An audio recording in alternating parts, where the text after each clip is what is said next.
Assalamualaikum warahmatullahi wabarakatuh. Salam bahagia selalu buat sahabat channel mirisnya kehidupan zaman sekarang. Mari kita simak dan mulai ceritanya. Di sebuah desa yang terletak jauh di ujung dunia, hidup seorang wanita bernama Maya. Kehidupannya adalah gabungan antara harapan dan penderitaan yang tak pernah henti. Sejak kecil, Maya sudah terbiasa dengan kesulitan. Ayahnya, seorang petani, selalu mengajarkan nilai kerja keras dan ketekunan. Namun, meskipun mereka hidup dalam kemiskinan, Maya merasakan kehangatan keluarga yang selalu mendukungnya. Ketika beranjak dewasa, Maya bertemu dengan Dika, seorang pemuda yang tampan dan penuh ambisi. Dika datang dari keluarga yang lebih mampu, namun hidup mereka dipenuhi dengan berbagai masalah yang tidak terlihat dari luar. Maya dan Dika jatuh cinta, dan mereka memutuskan untuk menikah. Hari pernikahan mereka adalah hari yang penuh harapan. Maya mengenakan gaun pengantin sederhana, sementara Dika berjanji untuk selalu mencintainya dan menjaga mereka dari segala kekurangan. Namun, kebahagiaan itu tidak bertahan lama. Tak lama setelah menikah, Dika mulai berubah. Perlahan, sikapnya menjadi lebih dingin dan jauh. Maya yang awalnya merasa dicintai, mulai merasakan kekosongan yang menyakitkan. Pada awalnya, Maya mencoba untuk mengerti. Mungkin Dika sedang mengalami tekanan dari pekerjaannya, atau ada masalah yang ia sembunyikan. Namun, seiring berjalannya waktu, ketegangan dalam rumah tangga mereka semakin terasa. Dika sering pergi tanpa memberi kabar, dan ketika dia pulang, dia tampak marah tanpa alasan yang jelas. Maya mulai merasa seolah-olah dia tidak lagi dikenali oleh suaminya. Suatu malam, ketika Maya sedang menunggu di rumah, Dika pulang dengan wajah yang sangat muram. Maya menghampirinya, berusaha untuk berbicara, tetapi Dika menolaknya dengan kasar. Kata-kata yang keluar dari mulutnya seperti pisau yang mengiris hati Maya. "Kamu tak lagi berarti bagiku, Maya. Semua ini hanya beban." Maya terdiam. Tubuhnya lemas mendengar kata-kata itu. Dia tidak mengerti apa yang terjadi. Dika yang dulu penuh cinta kini berubah menjadi sosok yang asing, yang tampaknya tidak peduli lagi padanya. Apa yang salah? Penderitaan ini baru dimulai. Namun hatinya sudah merasa hancur. Apa yang terjadi dengan janji-janji indah yang mereka buat bersama? Dalam kesepian malam itu, Maya bertanya pada dirinya sendiri, kenapa penderitaan ini tiada akhir? Hari-hari setelah kata-kata Dika terus menghantui Maya. Setiap kali dia melihat suaminya, dia merasa seperti seorang asing yang tak pernah dikenal. Dika tidak lagi berbicara banyak. Mata mereka yang dulunya saling mencerminkan kebahagiaan kini terpisah oleh dinding diam yang begitu tebal. Maya berusaha untuk bertahan, tetapi semakin lama dia merasa bahwa pernikahannya seperti rumah yang semakin runtuh. Maya mencoba berbagai cara untuk memperbaiki hubungan mereka. Setiap kali Dika pulang, dia berusaha menyambutnya dengan senyum, meskipun hatinya terasa sesak. Dia berharap Dika akan kembali menjadi pria yang penuh cinta yang dulu menyayanginya. Namun, setiap upaya untuk berkomunikasi selalu berakhir dengan kegagalan. Dika semakin menarik diri. Maya tidak tahu apa yang salah. Di dalam dirinya, sebuah keraguan mulai tumbuh. Apakah Dika masih mencintainya? Ataukah ada sesuatu yang lebih gelap yang tengah membayangi pernikahan mereka? Suatu sore, saat Maya membersihkan rumah, dia menemukan sebuah surat yang tersembunyi di antara tumpukan pakaian Dika. Surat itu tertulis dengan tangan yang dikenalinya, namun isinya membuat hatinya hampir berhenti berdetak. Itu adalah surat dari seorang wanita yang tidak ia kenal. Di dalam surat itu, wanita itu menulis tentang perasaan cintanya kepada Dika, tentang bagaimana mereka telah saling bertemu dan berbagi kebersamaan yang tak dapat Maya bayangkan. Maya merasa dunia seakan runtuh.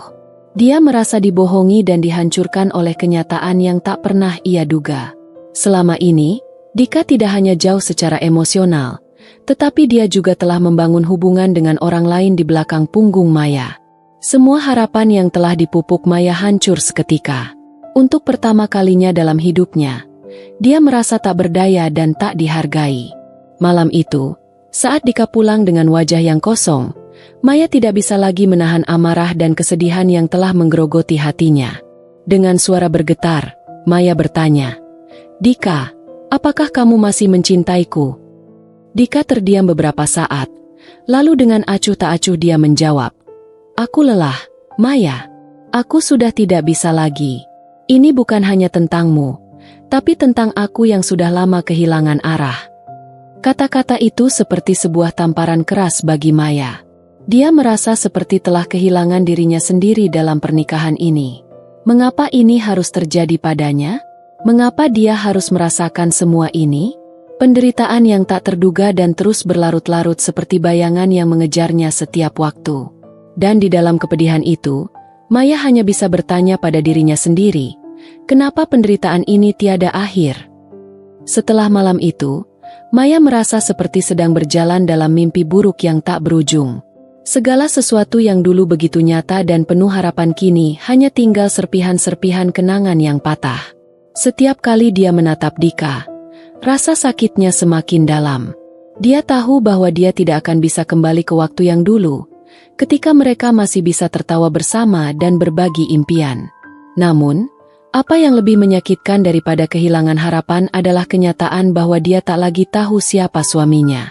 Maya mencoba untuk mencari penjelasan, mencoba mengungkap apa yang telah menyebabkan Dika berubah begitu drastis.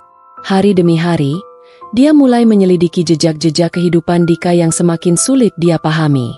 Dia mencari informasi melalui teman-teman lama Dika, bahkan mengunjungi tempat-tempat yang dulu sering mereka datangi bersama. Tapi semuanya terasa hampa, seakan semuanya sengaja disembunyikan darinya. Pencarian Maya membawa pada sebuah titik terang yang lebih kelam. Ternyata, Dika telah terjebak dalam lingkaran pergaulan yang penuh dengan kebohongan, keserakahan, dan kekosongan. Dika telah menghabiskan banyak waktu dengan orang-orang yang tidak memberinya kedamaian, malah semakin memelihara kekacauan dalam dirinya. Maya menemukan bahwa Dika mulai terlibat dalam dunia perjudian dan utang yang membelitnya. Setiap kali Maya berusaha bertanya, Dika selalu menghindar dengan dalih pekerjaan atau kesibukan yang tak terhitung jumlahnya. Namun, rahasia yang tersembunyi itu akhirnya terbongkar. Maya mengetahui bahwa Dika berhutang banyak pada orang-orang yang tak segan menggunakan kekerasan untuk menagihnya. Sebuah pertemuan terjadi pada suatu malam yang kelam. Seorang pria berwajah suram dan berkacamata hitam datang ke rumah mereka. Dengan suara yang keras, pria itu menuntut uang yang Dika belum bayar. Maya yang terkejut dan ketakutan hanya bisa berdiri di samping Dika yang tampak tak berdaya. Pria itu meninggalkan peringatan keras dan mengancam akan datang lagi jika utangnya tidak segera dilunasi.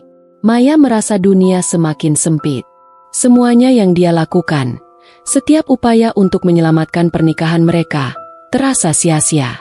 Dika yang seharusnya menjadi pelindung dan pendamping hidupnya, kini menjadi beban yang menambah derita. Dia menyadari bahwa segala kebohongan dan pengkhianatan yang disembunyikan Dika tidak hanya merusak pernikahan mereka, tetapi juga menghancurkan dirinya. Rasa sakitnya semakin menjadi-jadi, seperti racun yang perlahan meresap ke dalam tubuhnya. Maya menatap Dika dengan mata yang penuh pertanyaan. "Kenapa kamu tidak pernah memberitahuku? Kenapa kamu membiarkan semua ini terjadi?" Dika hanya menunduk. Wajahnya kosong. Maya bisa merasakan bahwa Dika tidak lagi memiliki jawaban. Namun, dalam hati Maya, ada satu pertanyaan yang terus mengganggu. Kenapa penderitaan ini tiada akhir? Hari demi hari berlalu, dan Maya merasa semakin terperangkap dalam kehidupannya yang penuh dengan kesedihan dan kebingungan. Penderitaan yang semakin mendalam membuatnya merasa seperti sedang terperangkap dalam sebuah labirin tanpa jalan keluar. Setiap kali dia memikirkan masa depan, rasa takut dan keputusasaan menyelimuti dirinya. Tak ada harapan lagi, hanya kehampaan yang menghantui setiap langkahnya. Dika semakin jauh, semakin tenggelam dalam dunia yang Maya tak kenal. Tindakannya yang semakin tidak terkontrol dan perasaan Maya yang semakin tenggelam dalam kesendirian membuat semuanya terasa tak mungkin lagi diperbaiki. Maya menyadari bahwa dia harus memilih jalan yang paling sulit, melepaskan Dika, melepaskan pernikahan yang dulu begitu dia impikan, dan membebaskan dirinya dari penderitaan yang tanpa henti ini.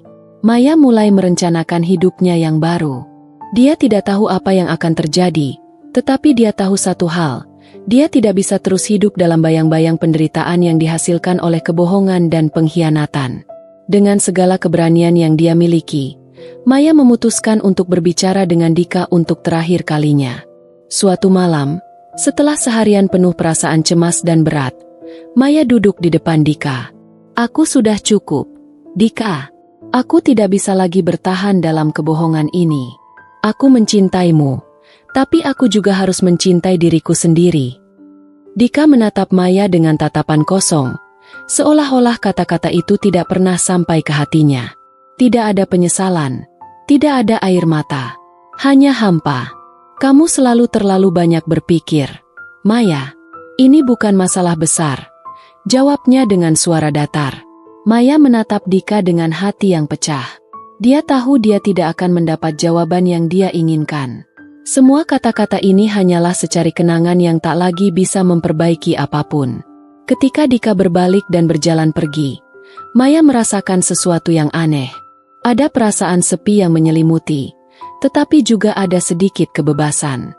Maya menangis, tapi kali ini bukan karena rasa sakit yang mendalam. Itu adalah tangisan yang melepaskan. Dia tahu bahwa penderitaannya bukanlah hukuman yang tiada akhir, tetapi sebuah perjalanan yang dia harus lewati untuk menemukan kembali dirinya. Maya tidak lagi bertanya, kenapa penderitaan ini tiada akhir? Sebab, akhirnya, dia menyadari bahwa penderitaan itu tidak akan pernah selesai jika dia terus berpegang pada masa lalu. Dan dengan air mata yang jatuh, dia mulai menatap ke depan, ke arah yang lebih baik, meski tak pasti. Karena dalam setiap akhir, ada awal yang baru.